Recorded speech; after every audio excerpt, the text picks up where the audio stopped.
Welcome back to the deep dive. Get ready, because today we are taking a really close look at a compelling text by Bana Negusse. That's right. It's titled A Tapestry of Triumph, a celebration of independence, equality, and inclusion.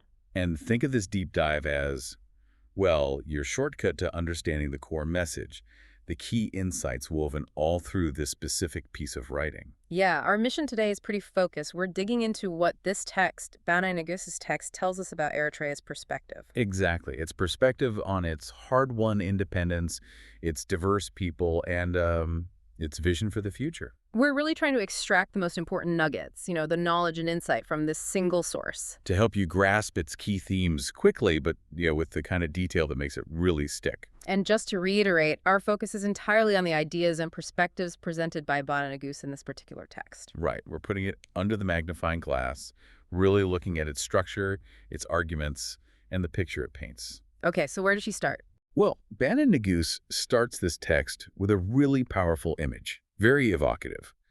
The recent joyous celebration of Eritrea's independence. And it wasn't just some quiet commemoration. The text describes this period as being marked by spirited festivities, exuberant gatherings, and a huge outpouring of pride and excitement. Wow, yeah, you can almost feel that energy just from the description. You absolutely can. And the author makes it clear this wasn't like a small, contained event either. How so? She emphasizes its scale, noting it involved Eritreans across the country and, importantly, around the world, a truly global participation. Right, the diaspora. Yes, plus innumerable friends and well-wishers. So it paints this picture of a nation and its diaspora, all united in celebration. That's a significant image to start with, a global community feeling. And Bana Negusse really highlights why this independence is such a profound source of pride for Eritreans, according to her writing. Okay. It wasn't something just granted or easily won. She underscores that it was achieved through immense sacrifice in both blood and treasure. Blood and treasure. That's a potent phrase. It really is. It doesn't just state there was a cost. It emphasizes the ultimate personal and national price paid for that freedom. And, that fundamentally shapes how independence is viewed in the text. Precisely. And this sacrifice and the independence itself are clearly central to the national consciousness as she portrays it. Yeah, the text points out that Independence Day and also Martyrs' Day, which falls in June, are the most important and revered dates on the national calendar. So these aren't just holidays, they're dates of deep significance. Exactly. Clearly etched into the national memory and identity, as described by Negusse, and intrinsically linked to that sacrifice and the freedom that resulted from it. It's fascinating how she uses this backdrop, this really widespread, joyous celebration, to then transition. Transition to what? To the central theme she observed within these events. She kind of pivots from the general feeling. Right. To something specific woven throughout the celebration, something she saw across various regions of the country. Okay, so what's the pivot? What's the central theme she observed? Well, what's fascinating here is exactly that pivot. Bana Negusse moves from the broad picture of national celebration to highlight a specific, recurring observation she made during these events in different places. And that observation was? The central theme, she states, was the celebration of the country's rich and colorful diversity. Okay. So it wasn't just a homogeneous celebration of, hey, we're independent. Not according to this text, no. It was specifically a celebration that put the nation's variety, its diversity, front and center. How does she illustrate this? Does she give examples of what she actually saw? Yes, she does. She gives a specific kind of personal example. She mentions attending events in Asmara. Okay. And notes that this offered a unique opportunity to witness and engage with individuals and groups that represented the broad tapestry of the nation. So she's framing it as a direct, felt experience, not just an abstract idea. Exactly. It sounds like something she really observed firsthand. And she really leans into the specifics of this observation, doesn't she? Listing the different threads of this tapestry she witnessed. She does. She details seeing, men and women of all ages, residents from each of the country's 6 administrative regions. Okay, so geographic representation. Followers of different religious faiths, people from various socioeconomic backgrounds, and members of the nation's diverse ethno-linguistic communities. Wow, that is an incredibly comprehensive list. It covers, well, everything. Demographics like age and gender, geography from every region, identity aspects like religion and language, even socioeconomic status. It really paints a picture of inclusivity at multiple levels, doesn't it? It does. It's a very deliberate listing, it feels like, of the different groups that constitute the nation, all present and visible during these celebrations she attended. And the text goes further. It describes the atmosphere that these inclusive gatherings created. Right. It says the result was fostering an atmosphere of warmth, camaraderie, and national pride. You can almost feel that sense of connection she's describing. People coming together to smile, share in the joy, and celebrate their collective identity. It sounds like the diversity wasn't just, there, but it was actively contributing to the positive feeling. Yeah, and if we connect this to the bigger picture that Bana Negusse presents, she states that this period of celebration was actually more than just a commemoration of independence. Oh, they're just looking back. Right. The depth of the experience went beyond remembering the past. It was presented, she says, as a vivid and powerful expression of one of Eritrea's most beautiful and defining attributes: peace and unity in diversity. Defining attributes. That phrase is very strong. It is, isn't it? It places peace and unity in diversity not just as, like, a nice outcome or a goal, but as something fundamental. Fundamental to the very character of the nation itself as she portrays it. Exactly. It suggests that the diversity isn't a challenge to unity, but maybe the source from which that unity springs. It's presented as an inherent strength.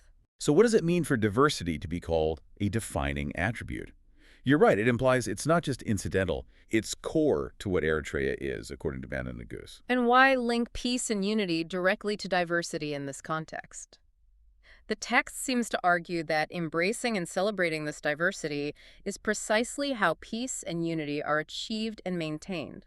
It's the foundation, maybe not a factor, that complicates things. That's the argument presented here, yes. It definitely challenges some conventional narratives, doesn't it? In some parts of the world, diversity is often framed, maybe primarily, as a potential source of tension or division. Right. But here, Bana Negusse frames it as an attribute of beauty and strength, something to be celebrated as core to the national identity she's describing. When you think of national celebrations, maybe in other contexts, is diversity always centered in this way? What stands out to you about how this text describes it? It feels like the author is making a very specific point about how Eritrea, in her view, sees its own national character rooted in this diversity. Absolutely. And significantly, Bana Negusse's text doesn't present this as, well, a naive or overly simplistic reality. Oh, how so? She immediately follows the celebration of diversity with an acknowledgement of its potential, sure, but also its very real pitfalls. Ah, okay, so she balances the picture. She does. First, she explores diversity as a powerful catalyst for progress. The text makes a general statement about the positive potential diversity holds for really any society. Okay, what kind of benefits does she list? Well, it lists several, describing diversity as a powerful catalyst for the flourishing of new perspectives, Makes sense. leading to the birth of innovative ideas and the cultivation of creativity and dynamism. So the interaction of different viewpoints fuels progress. Right. These benefits aren't seen as separate consequences, but as things diversity often acts as a driving force behind. The idea presented is that the interaction of different viewpoints, different experiences, different skills naturally enriches communities, societies, nations. That makes intuitive sense. Yeah. If you have a group of people from vastly different backgrounds looking at a problem, they're likely to approach it from different angles, bring different knowledge, propose more varied solutions than a homogeneous group might. Exactly. And how does diversity specifically lead to innovation or new perspectives? Thinking about the categories the author listed earlier, religion, language, region, socioeconomic status. Well, you could imagine someone from a remote region might have practical knowledge, say, of resource management that someone from a city lacks. Okay, practical knowledge. Different religious traditions might have different communal structures or ethical frameworks that could inform problem solving in unique ways. Different conceptual tools. Yeah, and different languages often carry different ways of conceptualizing the world, right? Even socioeconomic background can dramatically shape perspective and priorities. The text seems to suggest that these differences, when brought together, spark new ways of thinking. But, and this raises an important question, and it's really a credit to Bana Negusse's text that she brings it up immediately. What's that? The historical counterpoint. The text doesn't shy away from acknowledging the darker, more challenging side of diversity. Okay, so it's not all positive potential. No. It explicitly states that history offers many sobering examples of when diversity hasn't led to unity and progress. Right, we know that's true globally. And she broadens the scope of these examples, mentioning them at both the global level and even the continental and regional level. So it's not presented as a problem unique to faraway places. History shows it's a risk that has manifested nearby and globally. Exactly. It grounds the discussion in a very real context of historical conflict. And the text is clear about what happens or what can happen when diversity is poorly managed or misunderstood. What does it say? It says it fuels societal fragmentation, discord, and at times, violent conflict. That's a pretty stark warning. It is, and it's a necessary contrast to the beautiful tapestry of unity and peace described just before. And including this potential pitfall right after highlighting the positive aspects, that feels incredibly significant. Why do you think so? Well, it suggests that the celebration of diversity as a strength is coupled with a deep awareness of its potential to be a source of division if it's not handled deliberately and carefully. Right. It's not a passive benefit. It requires active management, active understanding. So what does acknowledging this risk imply about the nation's approach, as described by Negusse? It implies that achieving peace and unity and diversity is seen as an ongoing, active process, something that requires conscious effort, specific frameworks, and, well, vigilance against the forces that can lead to fragmentation. So it's a goal that must be actively pursued and protected, not just assumed. That seems to be the implication in the text, yes. It absolutely does. And thinking about history, you can unfortunately recall so many examples where differences, ethnic, religious, regional articles have been exploited or have led to profound conflict and fragmentation within nations. The author acknowledging this reality up front makes the subsequent discussion about Eritrea's approach feel much more grounded, more purposeful. It suggests their commitment to unity, as she presents it, isn't born out of naivete, but out of a clear-eyed understanding of the stakes involved. and how the management of diversity seems key here. It's not just the existence of differences, but how those differences are integrated, respected, and governed. Precisely. And this leads Bana Negusse's text right into describing Eritrea's specific stance as a multi-ethnic and multicultural nation. Okay, so moving from the general risks and benefits to the specific national context. Exactly. Having acknowledged the potential downsides of diversity, the text then lays out what it describes as the nation's foundational commitment. And what is that commitment? It states a firm, active commitment. The nation has remained firmly committed to promoting peaceful coexistence, mutual respect, and national unity. Remain firmly committed. That wording implies this is seen as a consistent, long-standing effort. Yeah, and this commitment directly addresses those potential pitfalls of diversity by emphasizing harmony and togetherness as national priorities described in the text. So what's the relationship between those three things? Peaceful coexistence, mutual respect, and national unity. How do they connect? Well, it seems like they form a kind of progression. Peaceful coexistence is maybe the baseline, different groups living alongside each other without active conflict. Okay, living side by side. Mutual respect goes deeper. It's about actively valuing the different cultures, languages, beliefs present within the nation. Acknowledging and valuing difference. Right. And then national unity is the overarching outcome, the sense of shared identity and purpose that binds these diverse groups together despite their differences. So they build upon each other. Seems like it. And they all relate back to that idea of successfully managing and harnessing diversity rather than being fractured by it. Okay, let's unpack this further then, because Bana Negusse's text grounds Eritrea's efforts not just in these stated commitments, but in specific principles that guide their development and nation building, according to her writing. And these foundational principles are explicitly named in the text as equality and social justice. Okay, so those are the core values upon which the whole effort of building the nation is based, as she presents it. It's not just about coexistence. It's about ensuring fairness and equity for everyone. That's the argument. And the text highlights an unwavering emphasis on a crucial practical aspect of these principles. An unwavering emphasis on what? On ensuring all Eritreans have the right and opportunity to fully participate in, contribute to, and benefit from sustainable development. That's a really significant statement. It's saying it's not enough for equality and social justice to be abstract principles. Right. They have to translate into tangible rights and opportunities for everyone. And Bana Negusse is careful to reiterate who this applies to, leaving no room for doubt. How so? She makes it explicitly clear this right and opportunity is guaranteed regardless of ethnicity, religion, gender, or social status. And that list directly mirrors the categories of diversity she mentioned earlier when describing the celebration. It does. It shows that the commitment to equality, as described, covers all those dimensions of the nation's diversity. So what does sustainable development mean in this context? Anchored by equality, social justice, inclusivity. Well, based on the text, it likely means development that improves the lives of all citizens in a way that is equitable and can be maintained over the long term. Okay, benefiting everyone now and in the future. Right, and crucially, doing so in a way that is inclusive and doesn't leave certain groups behind or make inequalities worse. And the emphasis on both contribution and benefit, why is that significant? Well, it suggests citizens aren't just seen as, passive recipients of development or maybe expected to contribute without reward. Ah, I see. They are guaranteed the right both to contribute their talents and efforts and to share equitably in the progress and prosperity that's generated. It's framed as a kind of mutual relationship between the citizen and the state.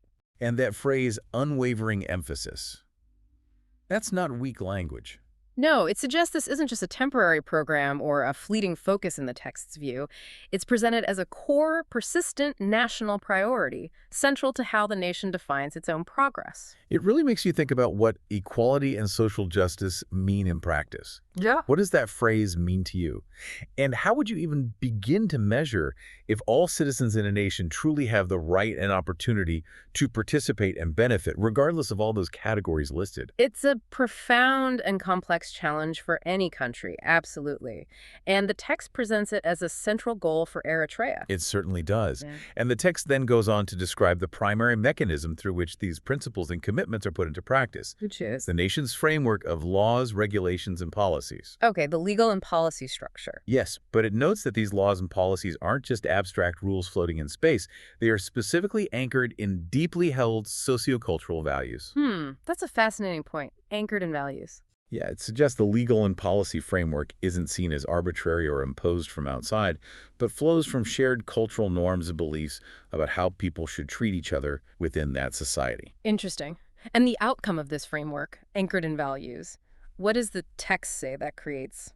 It's described as creating a robust framework for inclusive political, social, and economic development. Robust. What does that suggest to you? Robust suggests something strong, comprehensive, resilient, capable of supporting broad-based development that actively includes everyone in society. And how might those deeply held sociocultural values influence the creation of laws and policies aimed at inclusivity?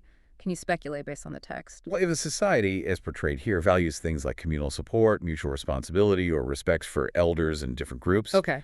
then those values could be directly translated into, say, legal protections against discrimination, policies promoting equitable distribution of resources, or systems that ensure marginalized voices are heard in political processes. So the text implies a direct connection between the society's ethical foundations and its legal structure. That seems to be the argument.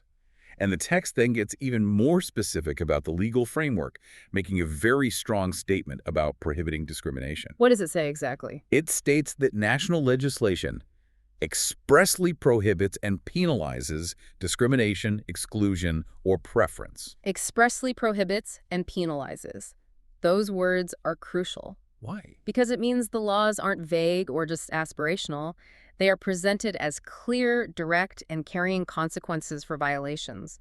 It sets a firm legal standard against treating people unfairly based on their group identity. And it provides that extensive list, again, the specific bases for discrimination that are outlawed, exactly as mentioned in the source. Which are? Disability, ethnicity, color, religion, socioeconomic background, language, gender, or any similar distinction. That is a very thorough list. It covers characteristics that are unfortunately often used as grounds for discrimination in many societies worldwide. It really is comprehensive. Why do you think it's important, according to the text's logic, for the legislation to be so express about prohibiting and penalizing discrimination across all these categories? Well, discrimination can manifest in countless ways, right? Listing the bases leaves little room for legal loopholes or ambiguity. It sends a clear message about what is considered unacceptable behavior or policy within that framework. And listing all these specific categories, including disability, socioeconomic background, language, alongside the more commonly cited ethnicity, religion, gender. Does that suggest anything? I think it strongly suggests an awareness within the perspective presented of specific, potentially intersecting challenges to equality that the nation aims to actively counteract through its legal system. Like an acknowledgement of the potential for discrimination across many different dimensions of identity and circumstance. Precisely. It shows a broad understanding of where exclusion might occur. How important do you think explicit legal prohibition is in creating an equitable society compared to, say, education or cultural norms? The text seems to view law as foundational here. Legal frameworks are absolutely critical, no doubt. They set standards, provide a basis for justice, offer recourse when discrimination occurs. They establish the rules of the game. Well, But, as the text hints, by linking laws back to values, legal prohibition is often most effective when it's reinforced by education, cultural norms, societal attitudes that also reject discrimination. so laws and culture need to work together. Ideally, yes. Laws can mandate behavior, but cultural shifts change attitudes and foster genuine acceptance and mutual respect. The text presenting the laws as anchored in values suggests the intention, at least, is for the legal framework to reflect and strengthen those desired cultural norms. Okay, so moving beyond the general legal framework, Bana Negusse's text shifts focus. It looks at the active implementation of policies specifically targeting vulnerable and marginalized groups, So it's not just about prohibiting negative actions like discrimination. but also about taking positive, proactive steps. Okay, what does it say about that? It states that over the past 30 years, so basically since independence, Eritrea has developed and implemented a wide range of policies and legal instruments. That are specifically tailored to uplift and support vulnerable and marginalized groups. Right. That phrase, past 30 years, situates these efforts within the post-independence history, suggesting a sustained commitment over time, according to Negusse. And tailored is key there too, isn't it? Also, It implies these aren't just one-size-fits-all solutions. They're designed with the specific needs and circumstances of particular groups in mind. and she names these specific groups that the tailored policies target. It's similar to the list of diverse groups we saw earlier, but focused on those identified in the text as needing extra support. Who are they? The poor, women, children, persons with disabilities, nomadic communities, and those living in remote or underserved regions. Okay. Those are categories of people who, well, in many societies globally, face systemic barriers, lack of access to resources, or are disproportionately affected by challenging circumstances. Why might these specific groups be considered vulnerable or marginalized in many societies, prompting this need for tailored policies according to the text? Well, the poor obviously face economic barriers. Women and children can face specific societal disadvantages or vulnerabilities. Persons with disabilities often face huge accessibility and attitudinal barriers. And the last two, nomadic and remote communities. Nomadic communities and those in remote regions often face geographical isolation, a lack of access to standard services, and unique lifestyle challenges that general policies might just completely miss. So the text identifies these as areas requiring specific, proactive intervention. That's what it indicates. And the text is very clear about the design intention and the objective behind these tailored interventions. What's the stated objective? The objective is explicitly stated as to close social and economic gaps and to foster equitable opportunities across all segments of society. Closing gaps. That's a direct acknowledgement that disparities exist, isn't it? Whether they were inherited from the past or arose over time. Exactly. And that the policies described are designed to actively reduce these inequalities. It's about leveling the playing field, trying to ensure opportunities are fair for everyone. And the ultimate goal is reiterated as being clear. Which is? To ensure that every Eritrean is empowered to pursue success and partake in the benefits of inclusive growth and national progress. That's a powerful statement. It connects right back to that earlier point about all citizens having the right and opportunity to both contribute and benefit. It frames empowerment and shared prosperity as the ultimate outcomes these policies are aiming for. And how does empowering every individual connect back to those broader goals of national unity and development that Bana Negusse discussed earlier in the text? Well, the logic seems to be when individuals from all groups feel empowered, feel capable of pursuing their potential, and are confident they'll share in the nation's prosperity. It strengthens their connection to the nation, their sense of belonging. Right, which fosters greater national unity. And when everyone's talents and efforts are utilized because they have equitable opportunities. It maximizes the human capital available for national development, leading to more robust and inclusive growth for everyone. That seems to be the argument laid out. Do these categories of vulnerable groups align with what you might expect to need targeted support in many nations? Absolutely, yes. They're very common categories facing challenges worldwide. And why do you think Bana Negusse's text implies it takes specific, tailored policies to support these groups, rather than just relying on general laws prohibiting discrimination? Well, while general laws provide a necessary foundation, by prohibiting harm, tailored policies go further. How? They proactively address the specific, often complex and historical barriers that prevent certain groups from accessing opportunities or resources on an equal footing. Can you give an example? Sure, a law saying no discrimination in employment is important, right? How? Foundational. But a tailored policy might include things like affirmative action or specific job training programs for people in remote communities or ensuring accessible workplaces for persons with disabilities. It's about actively enabling participation. Okay, that makes sense. It's the difference between stopping bad things and actively enabling good things. In a way, yes. And to make all of this more concrete, Bana Negusse's text provides some really specific examples of these inclusive development initiatives in action. Ah, good. This is where we see the principles translated into tangible programs described in the writing. The first concrete example given is in essential services, specifically health. What does it say about health? It states unequivocally that essential health services are provided at no cost. No cost. That's a direct application of the principle of social justice. Ensuring access to basic health care isn't dependent on someone's income. And the text adds a crucial specific detail to that. Which is? That individuals with chronic illnesses or other serious conditions receive free medical care and necessary medications. Wow, that's a significant commitment. Chronic illnesses often require long-term, very expensive treatment. They certainly can. Providing this for free goes way beyond just emergency care or basic preventative stuff. It addresses ongoing, potentially debilitating health needs that could otherwise impoverish families or prevent individuals from participating fully in society. So what does this provision, as described, signify about the nation's priorities regarding equality and social justice in Negusse's view? Well, it strongly suggests that health is viewed as a fundamental human right and a public good, Okay. and that the nation, according to this text, is willing to commit significant resources to removing financial barriers to health access, which is presented as a powerful step toward health equality. Makes sense. What's the second concrete example Bana Negusse provides? Education.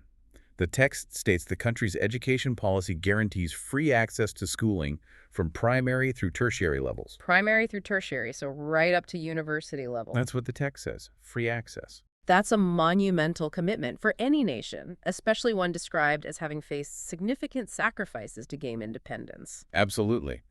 What does this policy aim to achieve in terms of equality and opportunity, according to the text's framing? Well, it seems aimed squarely at breaking cycles of poverty and disadvantage. How so?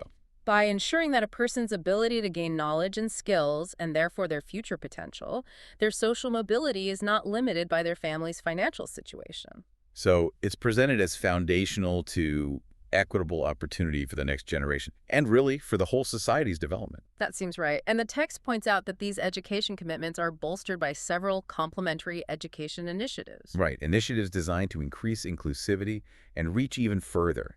These include, let's see, a mother tongue education policy, Okay. Important in a diverse country. adult literacy programs, and outreach learning efforts. How do those specific initiatives, mother tongue education, adult literacy, outreach learning, specifically promote inclusivity and equal opportunity, especially thinking about the linguistic diversity and potential remoteness mentioned earlier? Well, mother tongue education is vital in a multi-ethno-linguistic nation, right? It ensures children start learning in the language they actually understand best. Reducing disadvantage from the start. Exactly. It reduces the academic disadvantage faced by kids whose first language isn't the primary medium of instruction. Adult literacy programs are tailored to address past educational inequalities, empowering individuals who might have missed schooling opportunities earlier in life. Matching people up. And outreach learning efforts sound crucial for reaching populations in remote or underserved regions, overcoming those geographical barriers to education. So these initiatives are presented as specifically designed to ensure the commitment to free education translates into actual access and effective learning for diverse and potentially marginalized groups. That's how it reads.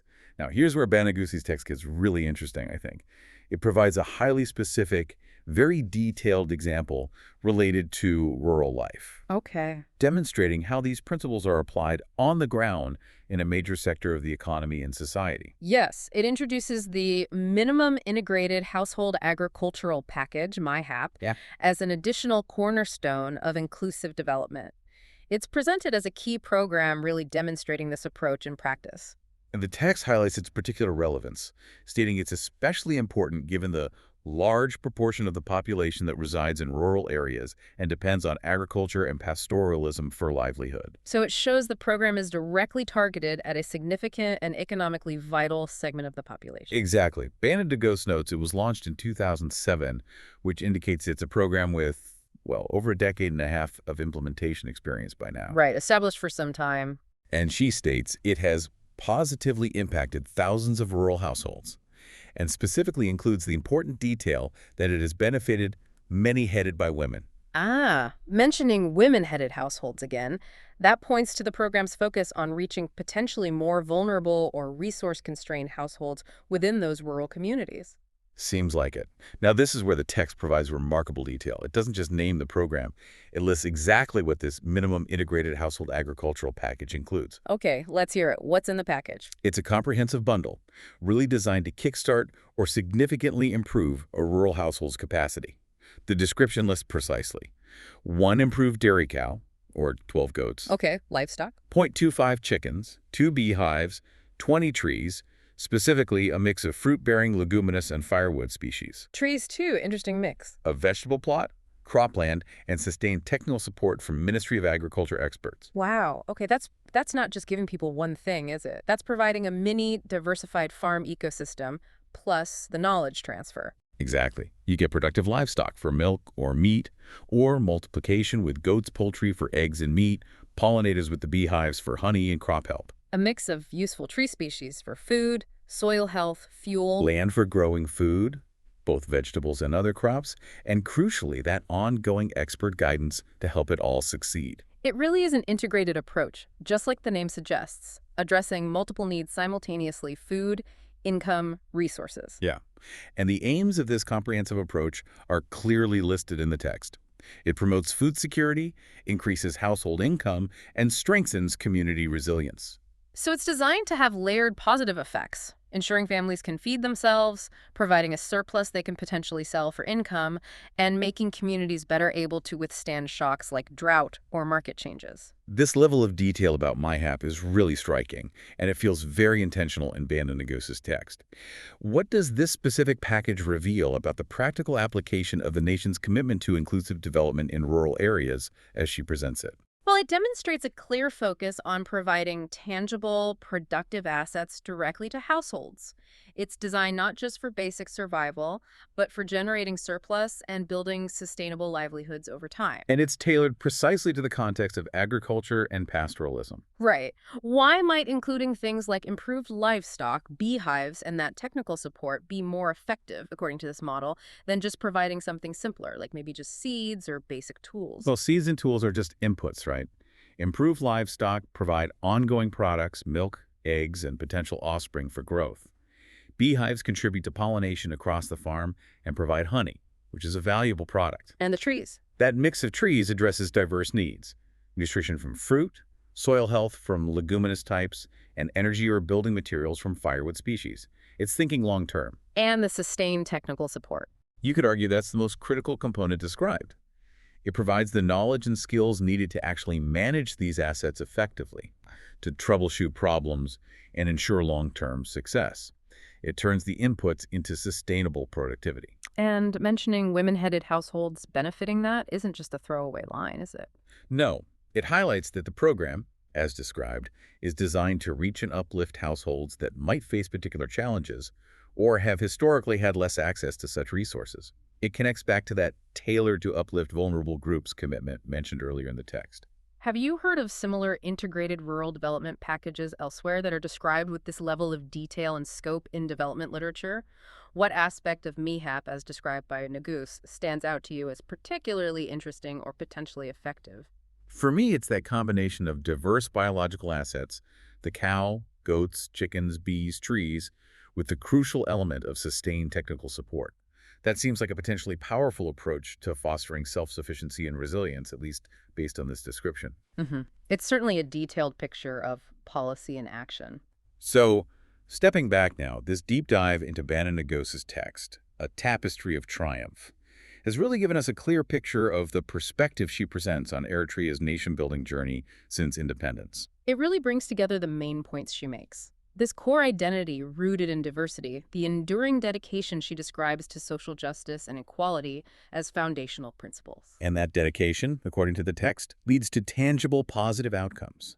Enhanced inclusiveness, vibrancy, peace, stability, and cohesion within the society she portrays. The core idea reiterated throughout Bana Negusse's piece seems to be the profound valuing of diversity and this unwavering commitment to upholding the dignity and ensuring the participation of all citizens. And the text looks towards the future, doesn't it? Reiterating the vision of Eritrea continuing its work to build a more united, equitable, and prosperous future.